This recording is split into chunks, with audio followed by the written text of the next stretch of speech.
Hello friend, back to Bhavani lifestyle. எல்லோரும் என்ன பண்ணுறீங்க?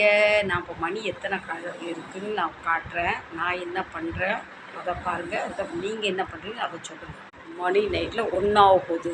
தலைவர் நல்லா கொரட்டோடு தூங்கிக்கிட்டு இருக்காரு. வெளியே குத்து இரட்டு பேய் நடமாடுது. வீட்டுக்குள்ளே இந்த பேய் நடமாடுது. எதுக்கு நடமாடுதுன்னா பயங்கரமாக வயிறு பசிக்கு. இன்றைக்கி நான் 11 மணிக்கு சாப்பிட்டேன். ஏன்னா எனக்கு வயிறு நிறையில, மனசு நிறையில. ஏன்னா சாப்பாடு ஒன்றும் பிடிக்கல. சிக்கன் பண்ணானா பண்ணி எனக்குன்னு போட்டு என்ன பண்ணிட்டுன்னு கொஞ்சமாக தயிரை ஊற்றி ஒரு மோர் மிளகாய் சாப்பிட்டேன். எனக்கு அந்த நேரம் போதும் போல தெரிஞ்சு இப்போ வயிறு பசி. இப்போ நான் என்ன சாப்பிட போகிறேன்னா சாயா பண்ணலான்னா பால் இல்லை. ஏதாவது ஸ்நாக்ஸ் சாப்பிட்லான்னா ஸ்நாக்ஸ் இல்லை. இவ்வளோ ஃப்ரூட் இருக்குது. இன்னும் நல்லா நீங்கள் நோட் பண்ணுங்கள். நல்லா வயிறு பசிக்கும் போது நமக்குள்ளே ஃப்ரூட்லாம் சாப்பிடக்கூடாது. சாப்பிட்டா வாமிட் வர மாதிரி இருக்கும். எனக்கு அப்படியாவது, உங்களுக்கு அப்படின்னு தான் கமெண்ட் பண்ணி சொல்லுங்கள். அதை நான் இப்போ ஒரு கிளாஸ் தண்ணி எடுத்துட்டேன். 5 ரூபா பார்லேஜி.